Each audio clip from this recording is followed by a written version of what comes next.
Welcome to Business Leadership Podcast. In this podcast, I interview successful business leaders and industry experts to help you grow your business. In this episode, I had a discussion with Zoe Routh.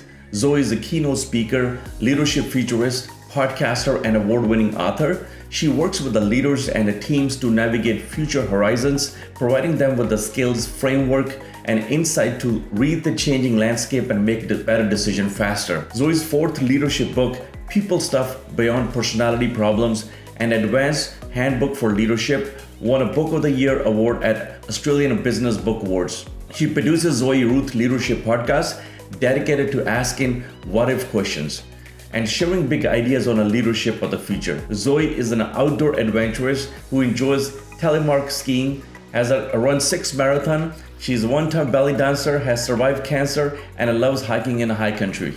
Now, this was very interesting discussion around the leadership development.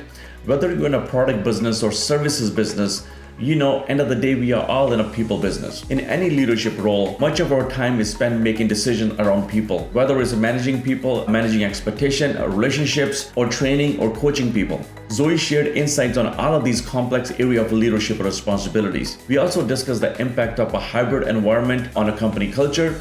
She also delved into a future of leadership, sharing perspectives on her worldviews and her personal journey. If you find value on this discussion, don't forget to send me your feedback, like and subscribe to this channel. Until next time, please welcome Zoe Routh. Hi guys, welcome to Business Leadership Podcast. Today our guest is from faraway Australia, Zoe Routh. Zoe, I've been researching your work, many interesting books, and a lot of, you've been doing a podcast for much longer than I have. So very interesting research. I enjoyed, looking up a lot of stuff around leadership. And you've been helping a lot of leaders as well in the companies, working with business leaders, trying to help them out with some of the struggles. So if you walk us through, what do you see some of those challenges these leaders are up against, where we are in 2024? So where do you see some of the biggest challenges these leaders are up against? It just seems to be rolling on from the last couple of years. So a couple of the key challenges, it seems like every single leader just has a task list a mile long. So the pressure to deliver on work seems to be never ending. Even with the rise of all these assisted technologies like artificial intelligence, it doesn't seem to shrink their free time or shrink their workload anymore. It seems like there's a massive amount of work. And alongside of that is a workplace shortage. So it's difficult to recruit people in this environment. So a lot of my clients are finding it difficult to get people to come on board and to stay. In part of that discussion is the conversation of how much remote work are we going to allow? There's a big desire for a hybrid working environment, and there's still this tug of war trying to figure out how organizations do that. In a lot of my organizations that I'm working with, there's supply chain issues as well. It's hangover from COVID, as well as the pressures of the different wars that are happening out there having impact on supply chain management issues. So all those pieces are in place. And another big one over here in Australia, I think it's also happening in North America, is cost of living pressures. Prices for everything have gone up exponentially, and wages have been frozen, which seem like 2 decades. So that's a handful of the challenges that leaders are facing. There's a lot of uncertainty coming into play as well, based on all of those trends. And so managing the chronic stress around that is a deeply personal one that people need to juggle too. Yeah, thank you. Those are a lot of issues. I think there's very similar issues, but leaders in Canada, US are up against as well. Very similar challenges. But those are very complex issues. We had, leaders had challenges, to deal with before COVID, but it just, made it so worse. And it got very complicated, I guess, adding stress level, mental health issues, all those issues, not only their own health, but now they have to take care of their team's health as well. People are working for you as well, right? So it kind of complicated a lot of those items that were up against before the COVID as well, right? There's a huge change of expectations of what a leader should be doing in their role. And COVID really brought the mental health issue to the fore, as you mentioned. And so leaders were not just required to set a program of work with their teams and deliver on it. It's now like, hang on, you got to look after these human entities and create a work environment that's safe, that's culturally resilient, that is protective, that is psychologically safe, that encourages nurturing of mental and emotional well-being. these are factors that haven't necessarily been at the top of the to-do list or priority list for leaders. I'm thinking about the 80s in particular, where it was definitely not on the agenda. Now thinking about how do I actually create a work environment that includes psychological safety, cultural safety, is a new a new requirement, I guess, or a new prioritized requirement for leaders. And quite frankly, a lot of leaders are not up to the job. They don't know where to start. A lot of new leaders in particular just struggling with the basics of how do I manage and delegate and keep people accountable, let alone all these other complex human issues. And you're right, there is a lot of complexity in the workplace these days, and a lot more expectations on leaders to be more than just the delegator, which is probably a good thing. Yeah. Very interesting what you mentioned, Zoe, and I'm finding the same way that, a lot of people I've been talking to, leaders, before we can go help out our teams or help out our companies, you got to take care of as a leader yourself first, right? So you got to be in a certain mindset, certain state. Your mental health has to be taken care of before you go out and start helping out other people. So I think that's on a personal development side or on a personal challenges. A lot of leaders are probably struggling with that. I know a lot of people business leaders I talk to, there's a lot of health challenges in their own families and their own households, right? So they have to get over those challenges before they go out and help other people. Yeah, that whole lead yourself first, the self-mastery piece is a perennial one. That hasn't changed necessarily. I think what has changed is the rising awareness of that and actually taking it seriously. Some of the things that are out there in the zeitgeist, not even the zeitgeist, but actually in the marketplace to help people do this, are all the wearable technologies that people have. And I kind of up and down with how things like trackable wearable technologies, whether they assist or whether they make things worse, because you can obsess over your numbers. So say, for example, I have an Aura ring, which tracks my sleep and HRV, my heart rate variability and my resilience and a whole bunch of data. So I get a lot of data on my personal well-being on a daily basis. And whereas this is very useful because it can give me a lot of insight as to what's working for my health and what's detracting and what early interventions I can take, it can also make you feel more obsessed about it.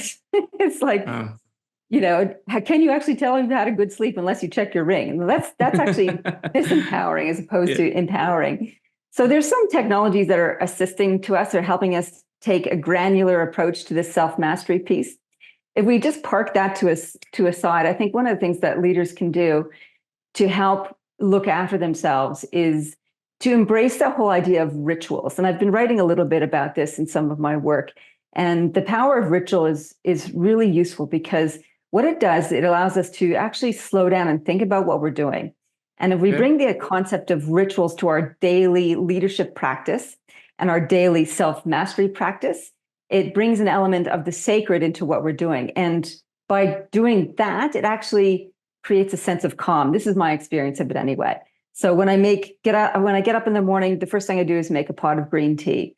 And I just slow down and think, this is a ritual that I'm doing. It's not a habit. It's a ritual because this is about me starting my day. This is about taking deliberate intention, about creating an experience of reflection around having my tea, of connection with my husband as I bring him a cup of tea, unless he's making it that morning in which I received the cup of tea. But that whole sense of ritual means that we are being deliberately intentional about what we're doing. And I think if we take that notion and that aspect of intention and deliberate practice into our work, it can reduce a lot of the cortisol and stresses that come with the barrage of emails and task requirements and demands.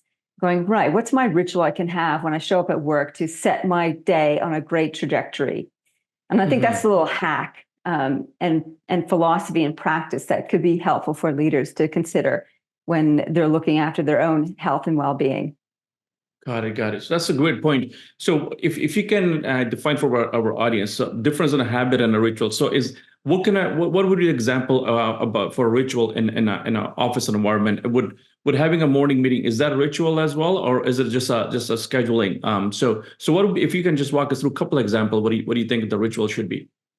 Okay, so there's stuff that you can do for yourself as a leader, and then there's stuff that you can do as a team. Okay. And coming to your first question, what's the difference between a ritual and a habit? In principle, they're the same thing. It's something that you do every day. It's more about what is the intention and the experience you bring to the act of doing that thing every day.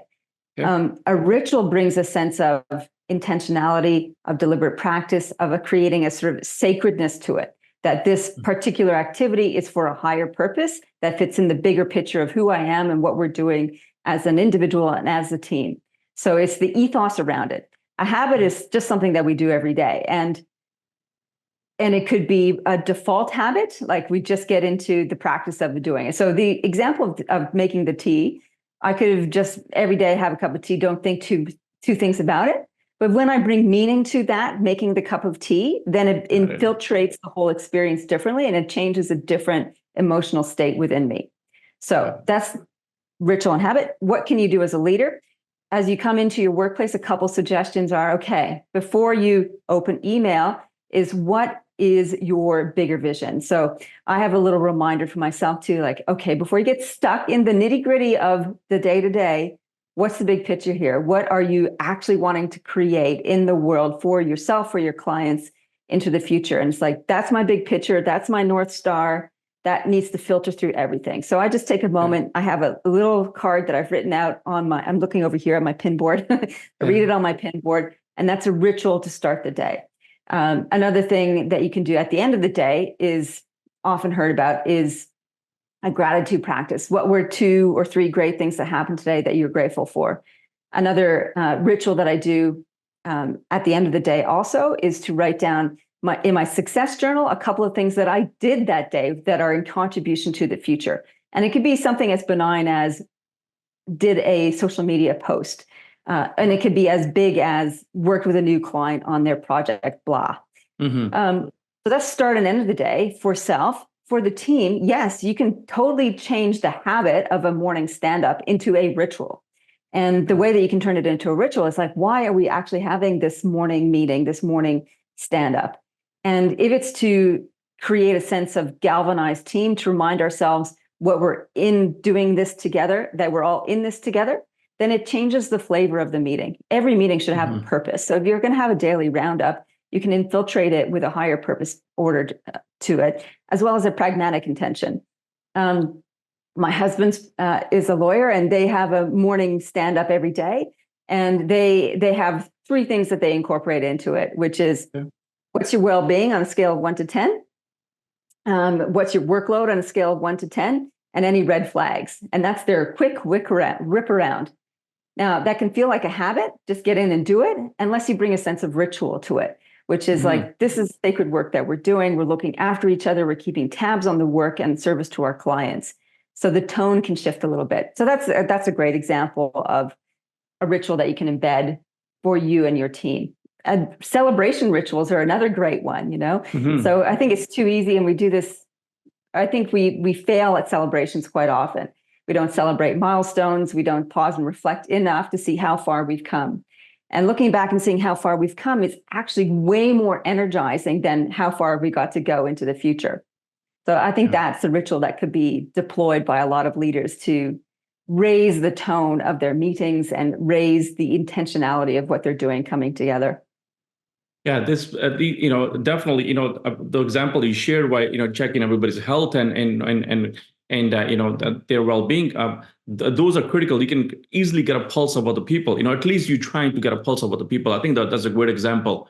But I think it's also become more important to do this with the this disconnected hybrid environments. People, some are home, some are in office. You don't exactly know what's going on with the other person, even though they connected with you on a camera, like you and I connected. But you don't have a clarity into what's happening in the family, what's happening around them. So having those morning meetings and having those rituals, as you mentioned, I think that's more critical to get an idea where is the other person. Oh, I totally agree. Like, one of the gifts of being in an office together is that you can surreptitiously or by default or by accident pick up on what's going on just through the proximity factor. When we're dispersed, you have to make it intentional. Otherwise, it's just too easy just to let things slide by and just carry on in your own ecosystem of your own computer, as opposed to making those connections. And I think that's the hallmark of the hybrid working environment, is how much more intentional we have to be about developing those human connections and relationships. And it takes a bit more effort than if you're just bumping shoulders in the office, for sure. Mm-hmm. Now, it's just one of the costs of the benefits of being able to work in a hybrid environment. And the benefits are huge for people. Decreased transport time, which is good for the environment, more opportunity to spend time with loved ones and to manage your own workflow, to be more comfortable. Now, that's not the case for everybody working remotely. Some people don't have great work environments, in which case the benefit coming into the office is huge for them, to get away from their troublesome home life into a more pristine, a less stressful environment potentially. But it does take a little bit more work. And I think it's a good trade-off.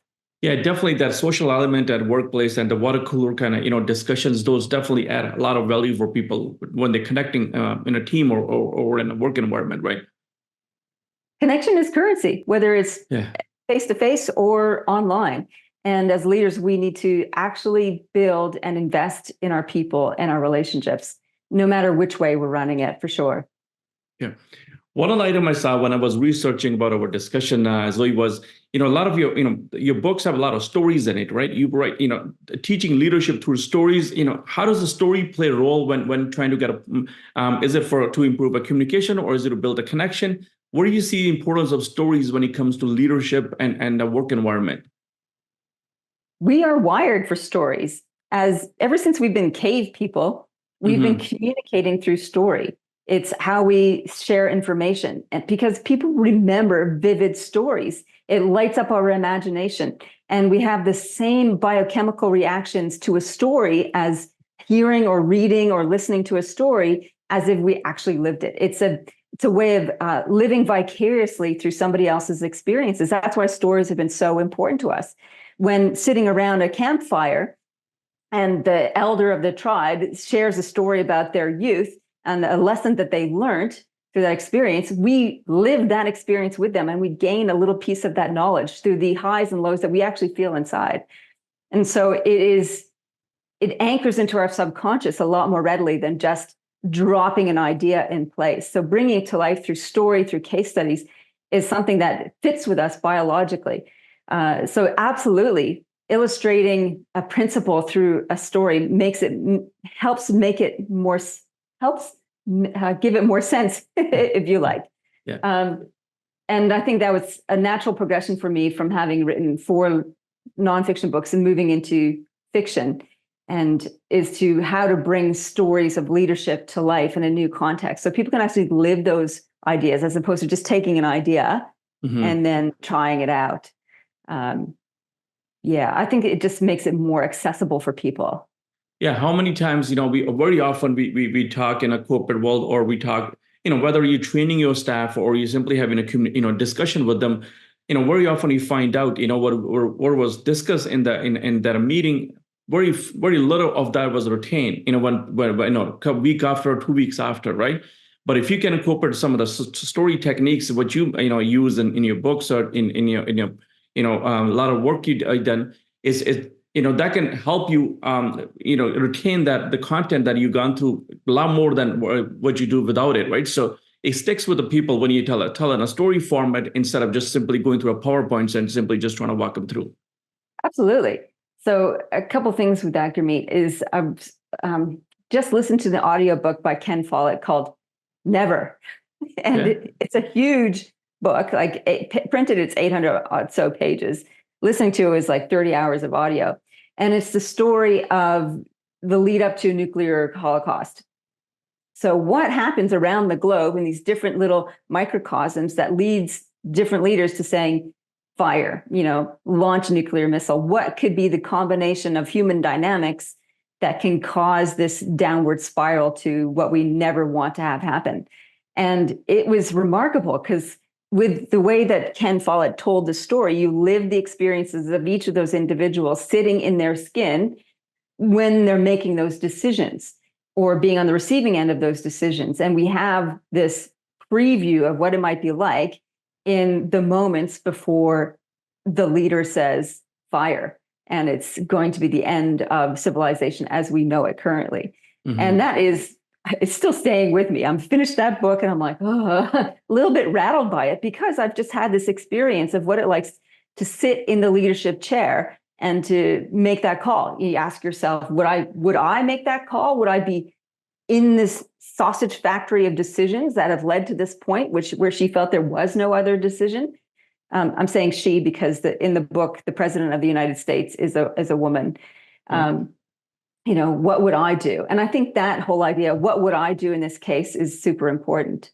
And my good friend Gabrielle Dolan, who's an expert in workplace storytelling, talks about how important it is for leaders to share their own personal stories so they create that human connection with others, and they can share vulnerability that way, whether it's a lessons learned kind of tale. And there's lots of lessons learned in my book. I share a lot from my own personal world about what I learned in failure, in trying things and getting smacked across the head with that.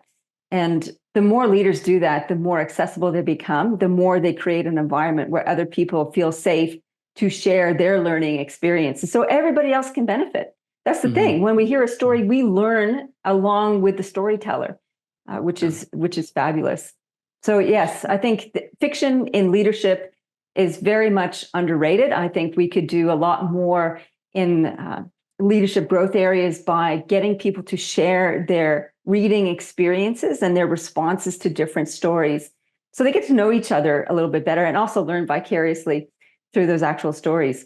A lot of business leaders, Zoe, me including in that category, that we all come from technical backgrounds, whether logical background, whether it's engineering, or where we were good at some sort of trade, whether it's technology, engineering, and then we started a business and we are in a leadership position. So how does somebody go about building the skill set? Is that learnable skill, right? Telling stories, I take it that, you just need to work hard at it and figure out what story you want to tell and you want to quit.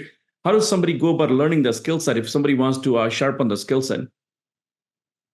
There's lots of resources out there. I point you to Gabrielle Dolan. She's an expert in there. Her books are great. I think one of her latest books is called Real Talk. And it's about how you actually, cut out the jargon in your language. I think that's the first thing. So here's a couple of tips, apart from reading Ral's stuff, is cut out the jargon. So don't do like lingo that nobody else is going to understand, and don't use colloquialisms like, oh, I'm just going to run that up the flagpole, or I need to socialize this paper and revert to you at close of business. Like, come on, I've got to read it. I'm going to share it with others, get some feedback, and then I'll come back to you at the end of the day. Like, keep the language short and succinct. So be short and succinct, drop the techo language. And when you're talking about storytelling, it doesn't have to be this big convoluted thing where you're dramatizing everything. It's like, this incident happened. I felt this. This is what I learned. That's it. A 3-part recipe. And if you start with that, it's really helpful. And there's stories abounding everywhere. So say, for example, I was just this morning, kicked my husband out of our shared office because I'm talking with you. And we were talking about, we have a problem. We've got a possum, we think, in the house. And it's been scratching around in there. We thought it was a rat, but I think it's a possum. And he was telling me, I think it's a possum. That's his hypothesis. And I said, well, have we gone around the side of the house to check the opening where we blocked up last year?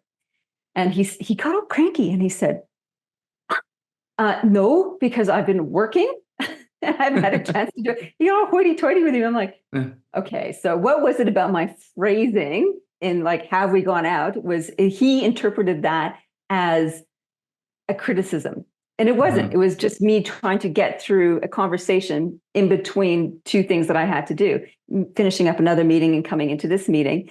And I realized that's how we start to erode relationships, is that we jump to conclusions. We don't press pause enough. We don't get intentional enough about being present and being able to listen, hear, understand, and respond. So my takeaway from that experience is, we can just abrade relationships so quickly if we don't just pause and connect with someone. Even those small exchanges can become a big, important experience for us. So slow down and pause. That little story is an example of incident happened. I felt this. This is the lesson. You can take something from that. And as I'm telling that story, possibly your mind went to, Yeah, I've had those little incidents with my spouse or other Yeah. family members or staff members where I'm like, oh, I didn't mean it that way. And then they reacted and I Hmm. could have just done it differently. If only I just slow down a little bit. Yeah. We're Well, never too definitely. much in a hurry to be present.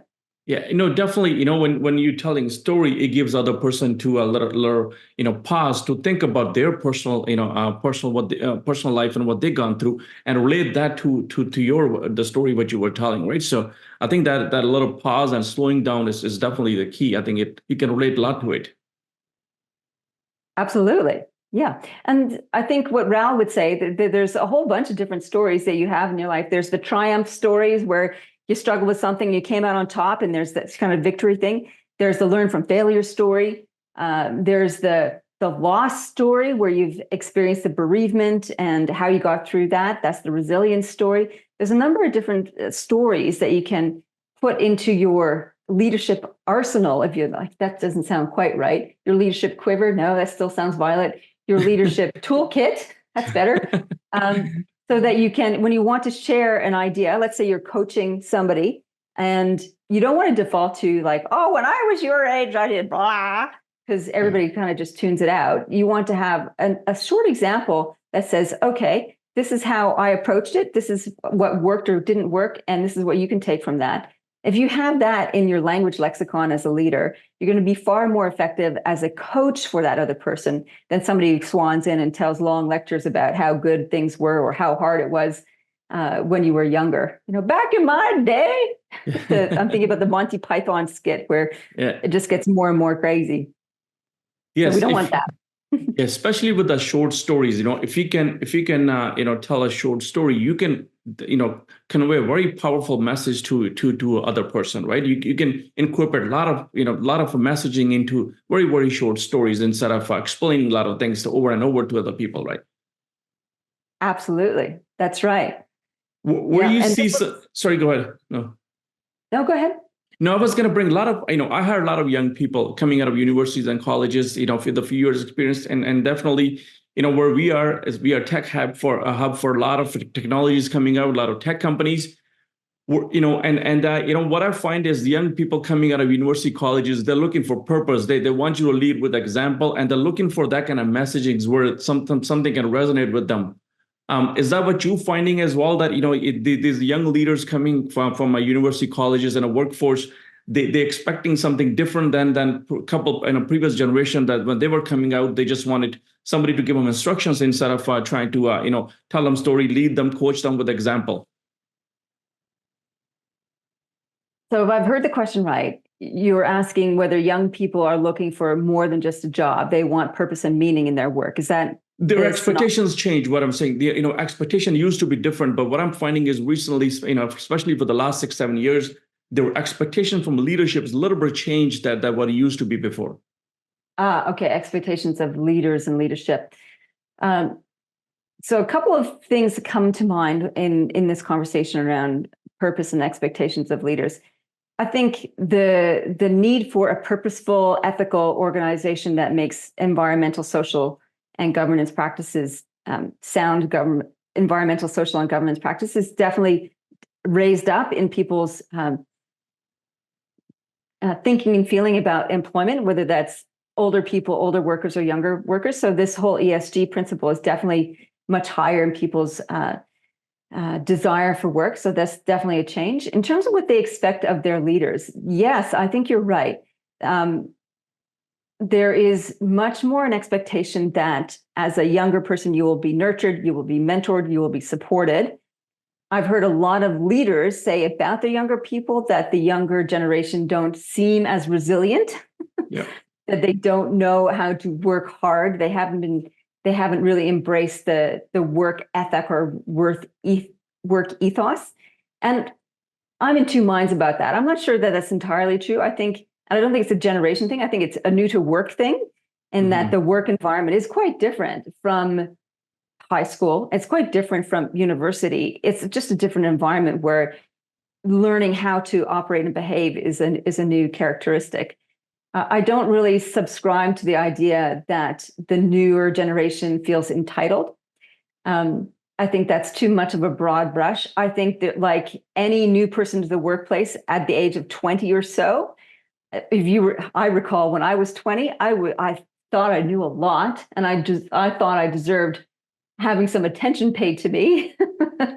And I was not shy in coming forward about my opinions.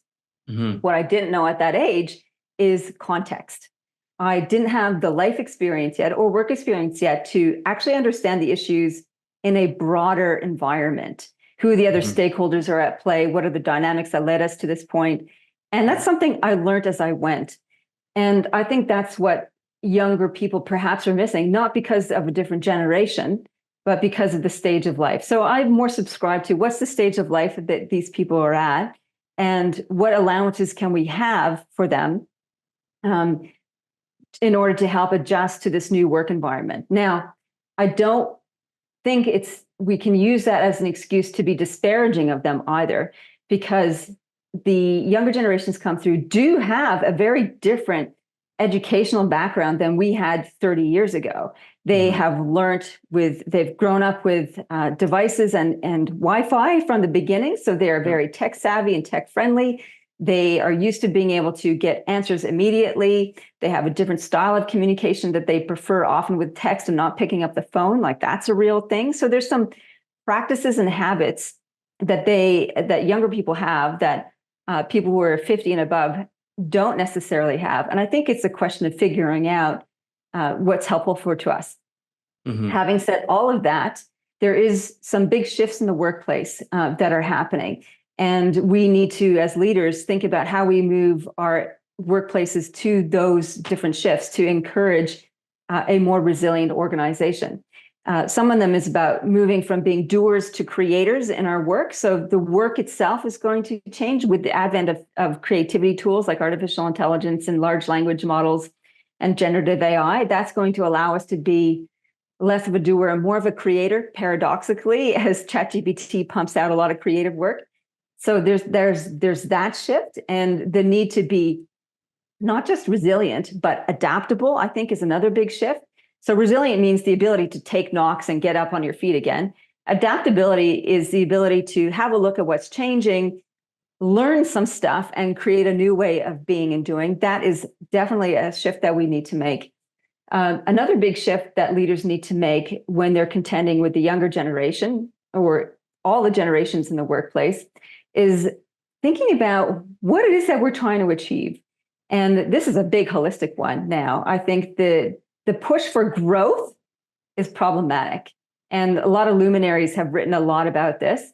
Kate Raworth, I point to her work on Donut Economics, talks about this. This push for more and more and more doesn't make sense because we will deplete the resources of our humans as well as our planet. So she subscribes to, instead of more, think about all. So the shift from more to all, meaning how can our workplace raise the levels of well-being for the planet and people so that more people have access to shelter, water, food.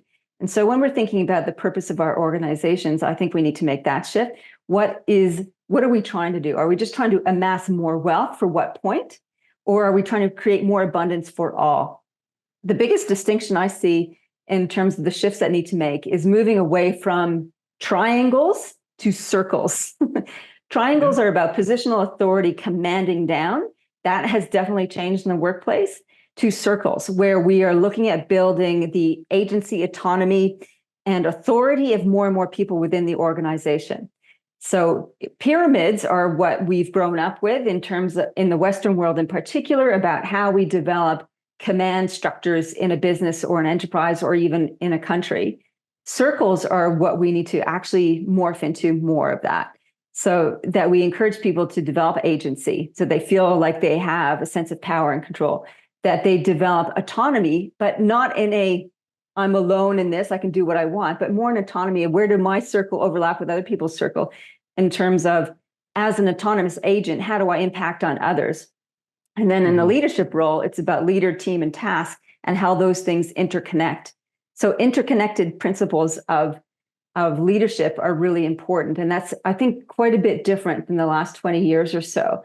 And it's how organizations are going to be more resilient. And the metaphor I like to think of, so the pyramids is one metaphor that we've had for leadership. Top down, we can think about our organization charts are built that way. And the human body. So in a human body, it's made up of cells. And if you ask the question, which cell is in charge? There's no one cell that is in charge. The human body is made up of cooperative, collaborative cells that form tissues, that form limbs, that form a whole entire body. And if we think about organizations and indeed communities as a human body, of how we are all collectively working together, even though we have different functions, then we have a better model for leadership, I think. So how do we ensure the vibrancy of each individual cell for a collective wellness, which is very different to a pyramid, which is how do we make sure that the person in top maintains control of everything else?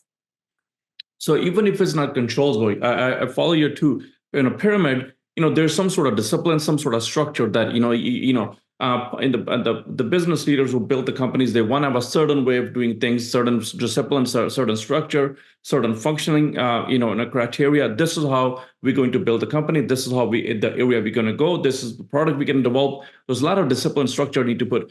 How do you do that in a circles? That can you bring the same discipline structure or move everybody in the same direction in the circles? Yeah, I've been thinking a lot about this. I don't think it's a binary circles or triangles. I think it's circles before triangles. So meaning that we take a circle mindset. How can we build more autonomy, agency, and authority across the organization so that we are more resilient and more capable as a whole? And within that, we still have pyramid structures that are useful for us. Because there's, in manufacturing, say, for example, some of it is very linear. We need to have this done and then this and then this and then this. It doesn't serve to be organic with that. That doesn't work. We still need a flow that is fairly linear. So there's absolutely an application for triangles within a circle organization. It's what we want to avoid in embracing a circle style of leadership versus a pyramid is the execution or deployment of power. How is power used or abused? And triangles set us up potentially for the abuse of power. So the more authority and power people have, the more tempted they can be to become a tyrant, to abuse their positional authority. That's what we want to avoid in a circle kind of environment. When there's more agency and authority being shared around, there's less likelihood of a tyrant being able to kind of control and command everything. So a lot of my recommendations around thinking about leadership through a let's grow the pie versus let's grow the pyramid is about diffusing the temptations of power in particular. Very interesting. So let's talk about a little bit your journey, Zoe. How did you get so good at leadership? How do you get involved? And if you talk about your journey. It started in Canada, probably when I was 16 years old on a 6-week canoe trip in Northwest Ontario. And it was one of the most extraordinary experiences I've had across my few decades of life. And I realized in those 6 weeks of not seeing anybody else but the 8 other people in my group, which are all young women, about the bonds that we can develop going through incredible experiences together. I became fascinated with people and how we learn and grow and operate together, and also fascinated with this beautiful landscape and wilderness. And those two themes kind of came together, and that carried me through my university days. And I studied English literature at university. And then I reached a point during my studies where I'm like, I remember having this conversation with myself. Do I want to keep reading about other people having lives, or do I want to go and have one myself? So I went, I'm not going to keep studying a master's PhD in English literature. I want to actually go and live a large life. And I followed my passion at the time, which was working with people in the outdoors. And that led me to Australia, where I worked at Outward Bound Australia for 10 years, leading wilderness expeditions here. And guess what? Through all of that, it's all about people. It's all about people come together and how they put together resources and make plans and problem solve together. And there were some pretty difficult, challenging times in my experiences leading groups. And also when I was head of staff and training there, understanding people's different drivers and needs. And I had a lot of painful experiences too, of really flubbing up my leadership, if you like.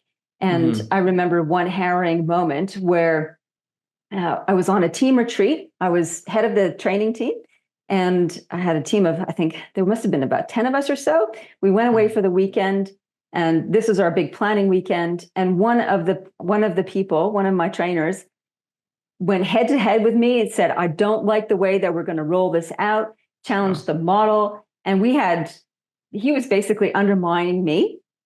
Yeah. And he was furious, he was aggressive. And I backed down. I caved. And I said, fine, we'll do it your way.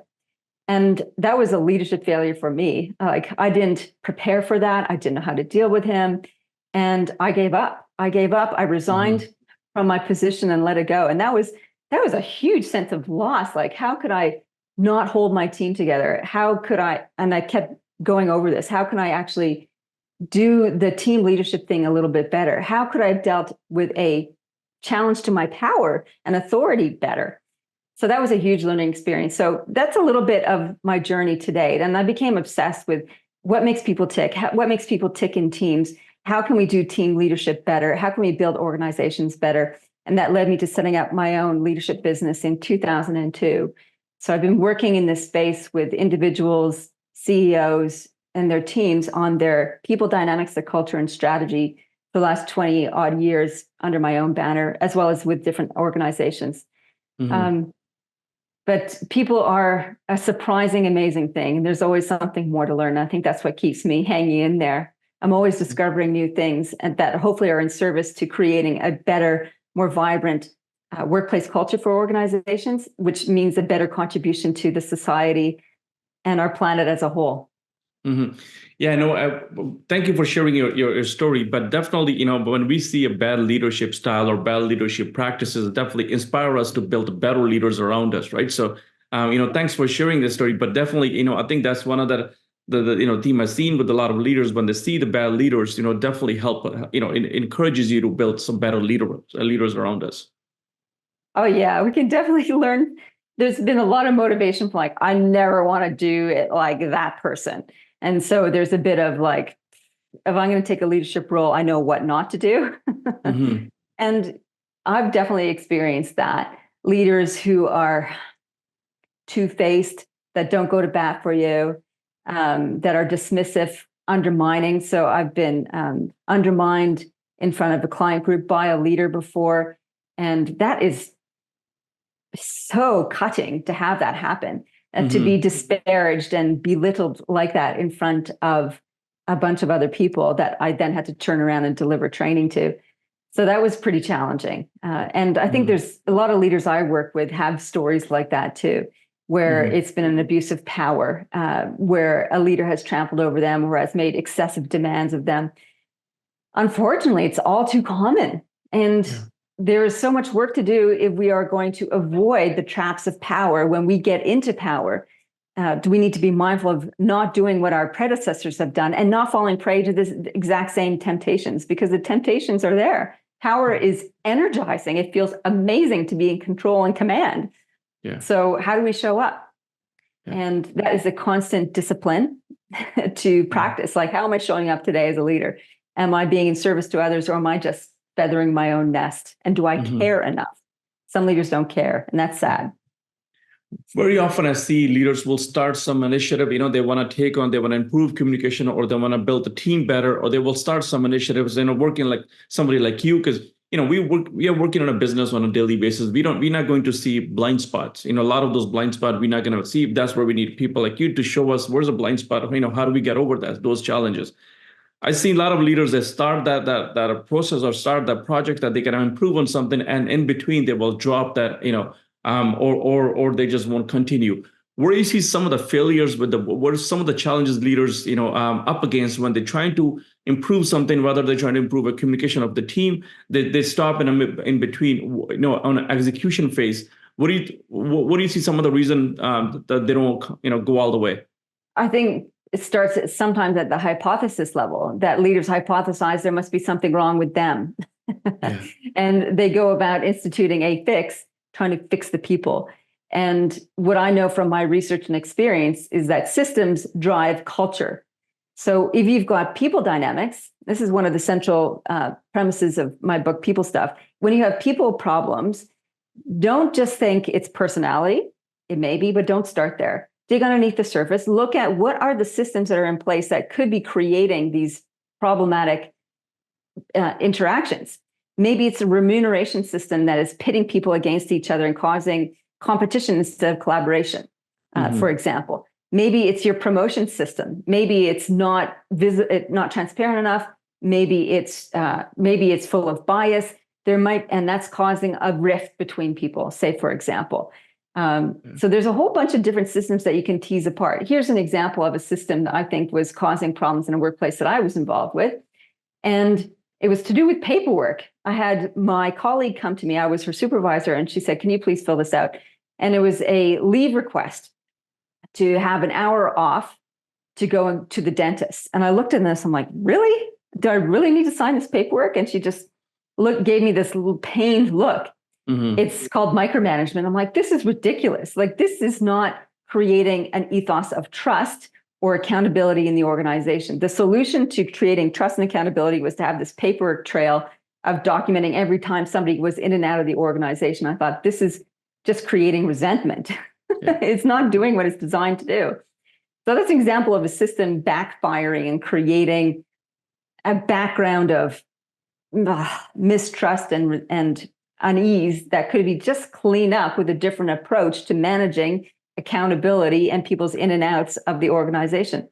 So that's sort of the blind spot I think leaders have, is they're keen to point out it's got to be a personality problem. We need to fix them. And that's the second mistake, is that sometimes I get people wanting to send me clients who are problematic, so they need to be fixed somehow. I'm like, I don't do remedial coaching. I think it's going to fail the person. It's going to fail the organization, because quite often it's not the person that needs fixing. It's the system or the environment in which they find themselves, or they're mismatched to their job, in which case coaching is not going to help with any of that. And remedial coaching just is, people know they're being punished in some way, shape, or form with that. So coaching should be about growth and development, not about fixing things. So there's a couple of blind spots that I see that people have around their systems, around personality being blamed for the problems that they're experiencing. Very interesting. I know a lot of business leaders, they're always working on a strategy. They're trying to find out new ways of achieving their goals. And I think our discussion was, I know it's going to draw a lot of value for them as well. So hopefully we share very unique perspective. I learned so much from our discussion. I think you share very unique perspective, but business leaders, we always look for new perspective. And definitely I highly recommend, get a copy of your books or connect with you and have a discussion with you. Definitely. I learned so much. I'm sure whoever's connecting with you, they're going to learn so much from you. Where can people find you? How can they connect with you, Zoe? Well, thank you, Gurmeet. It's been a privilege to be here on the show. If people want to connect with me, they can come to Planet Zoe, which is zoerouth.com, ZOEROUTH.com. That's the central hub for anything. They can get a free ebook copy of People Stuff. That's the book that I mentioned previously, which takes a bigger deep dive into systems and people dynamics. Otherwise, I'm on a lot of the socials on LinkedIn, Facebook, Instagram, and Threads are the primary ones that I hang out on. And I'd love to hear from people. I love to hear people's points of view around people dynamics and power in organizations. I'm going to include a link to all of your socials below the video as well. People can click a link and they can connect with you. Definitely, there's, business leaders, we always need some different perspective. And I'll not only, there's so many blind spots when we're trying to solve a problem, right? We need people like you to, show us some of those blind spots, and how could we can all get somewhere, with our own time, but, coaches like you, and definitely we can get there much faster instead of just wasting and making all our mistakes, right?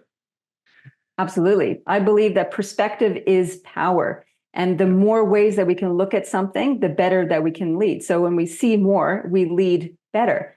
And so if we get curious about what other people are doing and saying and seeing, and not go in with an evaluative mindset, but more of a curiosity mindset.